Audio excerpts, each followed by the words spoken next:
Erlangga, NIM 120270009 dari Prodi Kimia TPB 1B. Perkenalkan, nama saya Marissa Syahmir Sadiana dengan NIM 120270012 dari Prodi Kimia. Izin memperkenalkan diri, nama saya Mei Febriantika, NIM 1202713, Prodi Kimia TPB 1. Perkenalkan, nama saya Vicky Nur Hasana dengan NIM 120700115 dari Prodi Kimia Angkatan 2020. Saya Wita Romodaningrum dengan NIM 120270016 dari Prodi Kimia. Kenalkan, nama saya Nova Abdurrahman Faruqi, NIM 120450112 dari TPB 1 Prodi Sains Data. Prinsip gaya Lorentz dapat diterapkan dalam kehidupan sehari-hari pada motor listrik. Motor listrik merupakan sebuah perangkat elektromagnetik yang mampu mengubah energi listrik menjadi energi mekanik. Pada percobaan dan laporan ini, jenis motor listrik yang akan dibahas adalah motor listrik arus searah atau direct current. Tujuan dari percobaan kami yang berjudul penerapan motor listrik pada arus DC ini adalah membuat motor listrik sederhana, memahami prinsip gaya Lorentz, memahami prinsip kerja motor listrik, dan menentukan pengaruh variabel listrik dan magnet terhadap karakteristik motor listrik. Pada motor listrik DC terdapat dua bagian utama, yaitu stator dan rotor.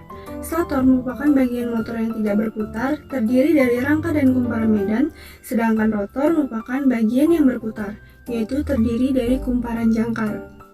Gaya Lorentz merupakan gaya yang muncul akibat adanya arus listrik dalam suatu medan magnet.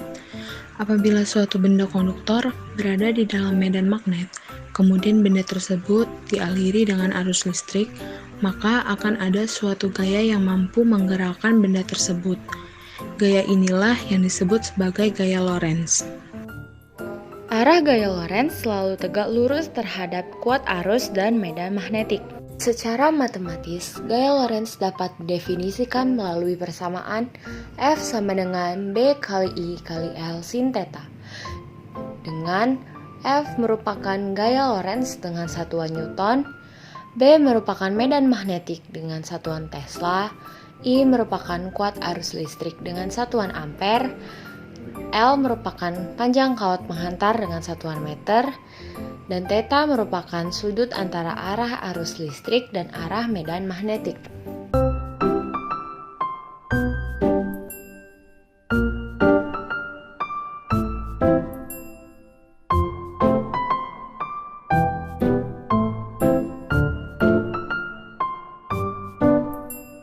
Pertama, saya akan merangkai bahannya. Saya menggunakan batu bata yang kecil karena peniti yang saya gunakan ukurannya segini.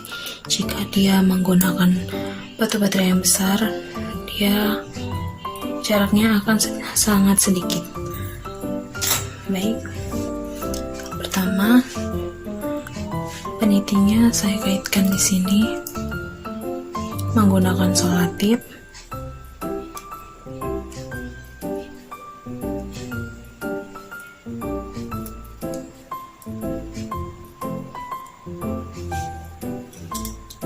Kemudian sebelahnya di sisi satunya kaitkan juga seperti sebelumnya, seperti ini. Kemudian kawat tembaga yang sudah dililit masukkan ke dalam sela-sela bolongan kecil ini.